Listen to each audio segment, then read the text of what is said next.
So in this film we're going to be looking at fitting DCC to the new Dapol 00 Hawthone Leslie 040. I'm using the Lenz Silver Mini decoder or Silver Next18 decoder.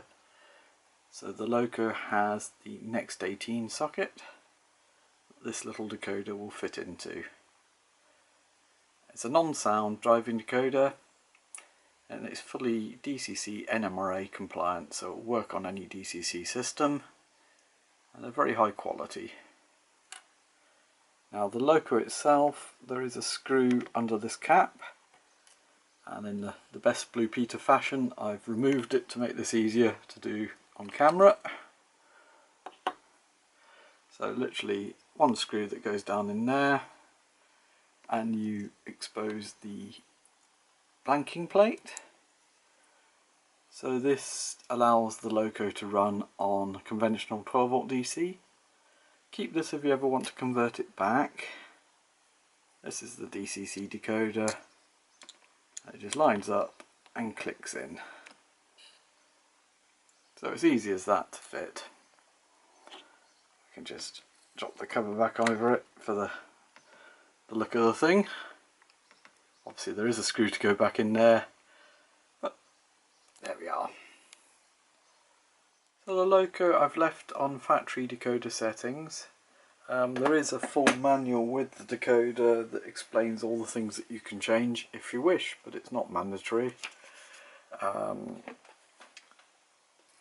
Just get it running on speed step 1.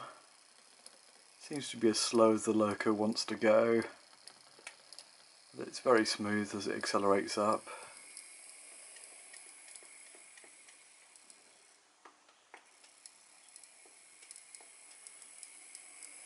The decoder supports 4-digit addressing. It also has Railcom, ABC braking and braking on DC features.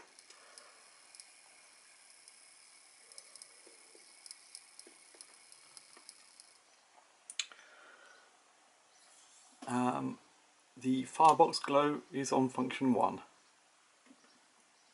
So just you can control it there with F1.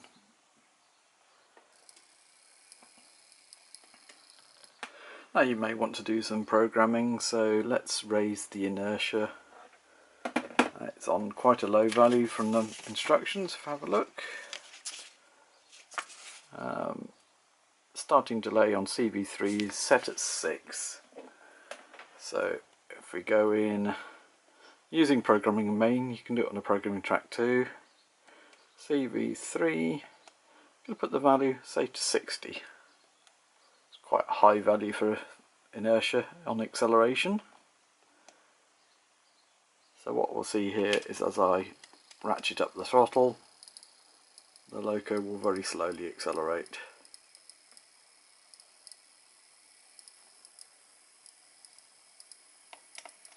In fact, it's not really going to get up to top speed on my short length of track.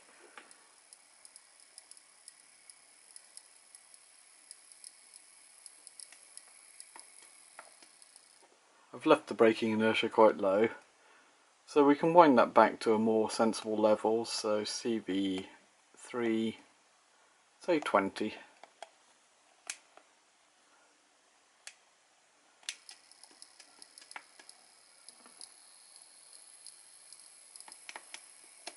There we go, so it's a little bit more controllable.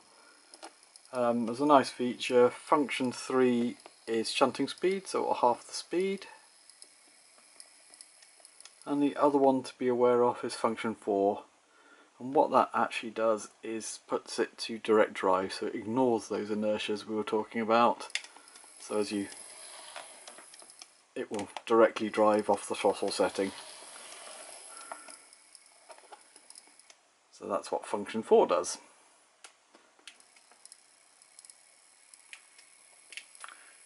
There we are, the Dapol have produced a really sweet looking little locomotive.